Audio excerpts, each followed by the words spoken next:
My service project, I did PAWS Shelter. It's a humane society, and what it is, it's a non-profit, no-kill facility located in Kyle, Texas. Really, it's almost located in San Marcos. It's about 5 miles down the road from U-Heights 2, if you know where that is. So volunteers are required to show up at 9 a.m. and work a minimum of 4 hours.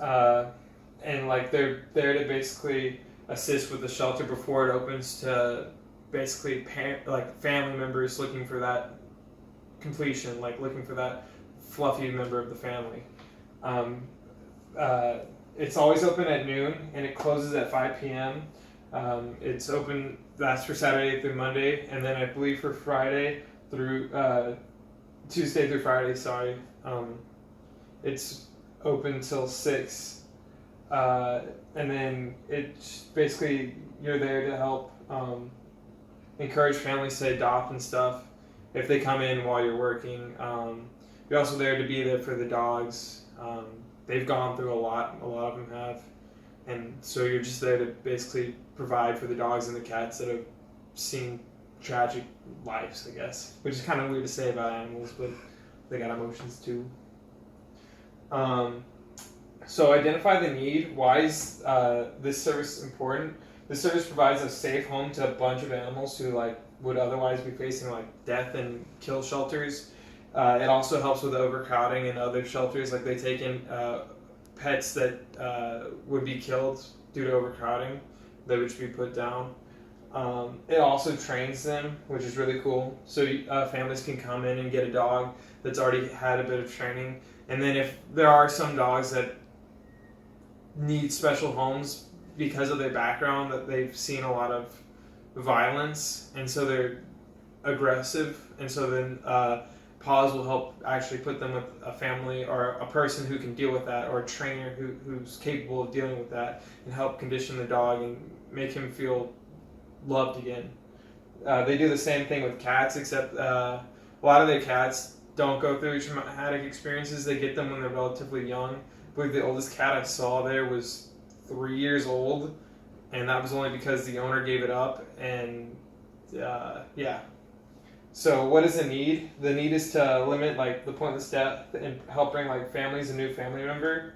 The shelter brings a lot of happiness to a bunch of people. When I was working there, I saw several kids walk up to some of the dogs and be like, "Oh, I want to see this one," and they would bring out the dog, or they'd bring out the cat, and the kid would play with it.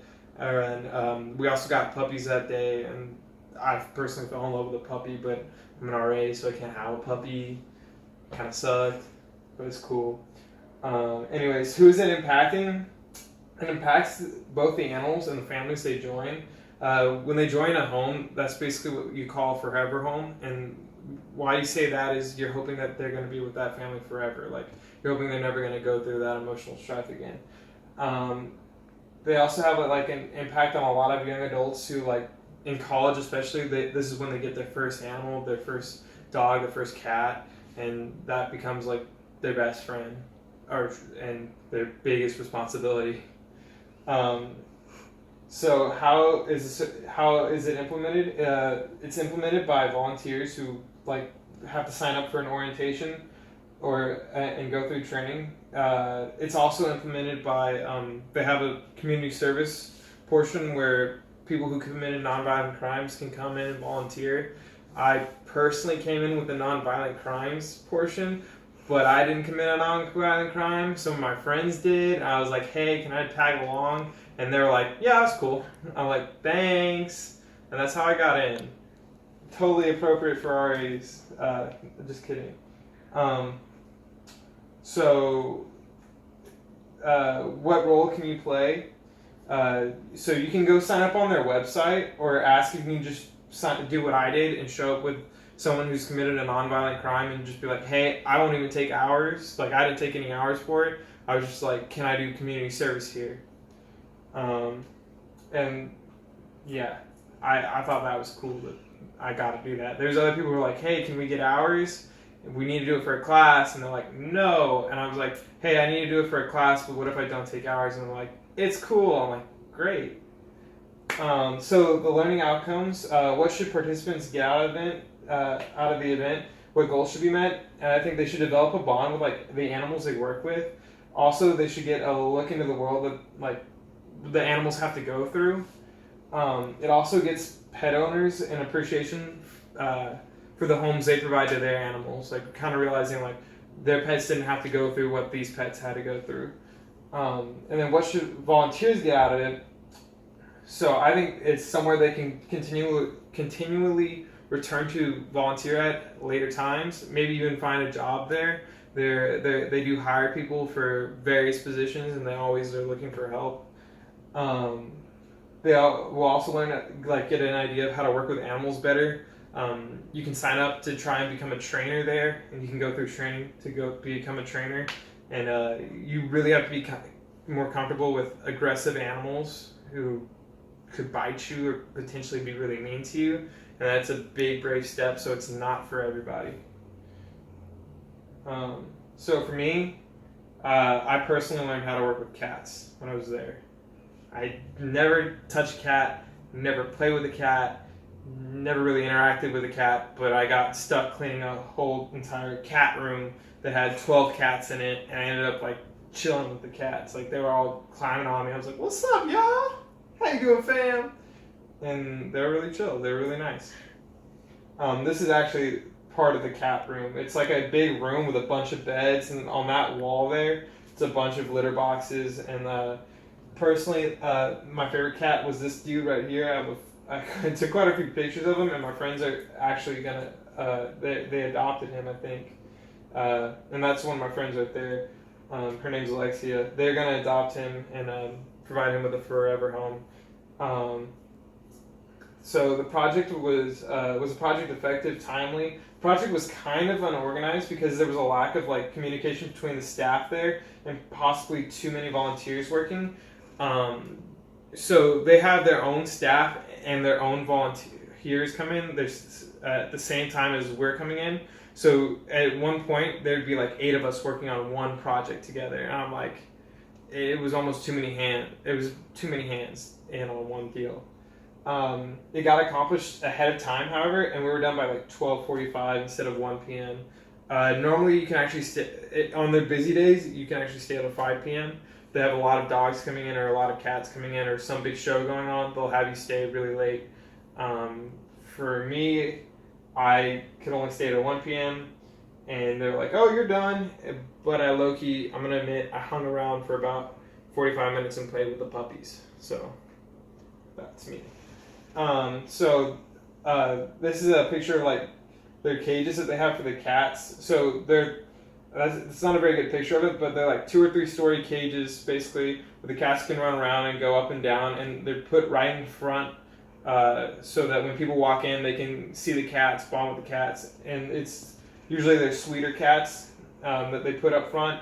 And in the cat room, those are also cats that usually don't play well with other cats. That's why they're separated from the cat room. The cat room is for cats who socialize very well with other cats and other pets, so that when families come in, they can get a demonstration of, oh, okay, if we get this cat, it can be around dogs. If we get this cat, it can be around other cats, just to give them an idea of how the cat will interact with other pets. These cats usually have had something going on in their life, I think, and so they keep them separated.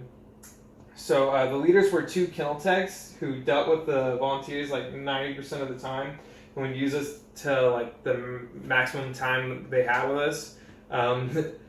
They at one point sent me to basically fold dog clothes. It was already all folded, but they wanted me to refold it all because they had me, but they didn't have any tasks for me at the time. And I was like, okay, I'll go refold dog clothes. And so I was folding like elf ears and like Santa suits. I was like, oh, this is kind of cool.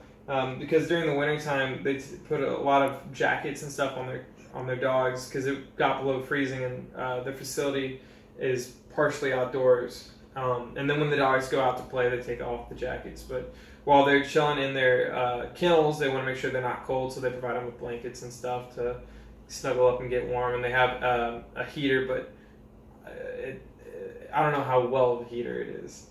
So the kennel techs were about my age, and they worked alongside the volunteers. The key difference was that the volunteers were not allowed to handle the dogs. Like a lot of the dogs we weren't allowed to touch or approach because they have gone through so much, especially in the back area. It's a lot of the bigger dogs who were rescued for basically animal abuse. And then the only dogs we got to play with were the puppies that showed up at the end of the day. So were the volunteers effectively utilized, and was there accountability? They were and they weren't. Towards the end of the volunteering, they gave them like they gave us tasks that were like inconsequential and seemingly kind of like meaningless. Like sweeping up outdoors. I was like, I'm sweeping dust off concrete right now. Okay, that's cool. And it wasn't like in an area that was even used. It was like off the broken path, I guess you could say. Volunteers were held accountable for like our actions and the safety of the animals. So if we were injured by the animals, it was on us for making a careless mistake and not on the animals themselves, because they have warning signs up for dogs that you can't put your hands in the cages for, or they have warning signs up on the play areas for the dogs. Like they basically have like 3 or 4 different playgrounds set up for the dogs, and that like when dogs are playing, especially the bigger dogs, like they get rough with each other, and you just don't want to put your fingers in there because they might just make an innocent mistake of like accidentally biting you. And you would feel awful. Like I would feel awful if that happened, because the dog doesn't know any better. I'm going to be upset, and the dog doesn't know why I'm upset. And yeah, it's a whole big kerfuffle. So were any of the 5 dysfunctions present or avoided? I think there was maybe a bit of avoidance of accountability and lack of commitment. There was one volunteer in particular, besides me and my friends, and they didn't really like put out their best effort. At one point, he was literally just watching me do work and sitting down on the ground and like playing with the grass, and I was like, bro, what you got going on? And he's like, I'm just here till 2. I'm like, you don't want to do anything? And he was like, no, I'm good. And then the staff member like really directly said anything to him or assessed the situation, I think, because like he did that quite a bit and they never said anything to him. So what could improve with this project in the future? And I think they could honestly use more cleaning supplies as donations, such as like brooms and like a giant squeegee stick thing.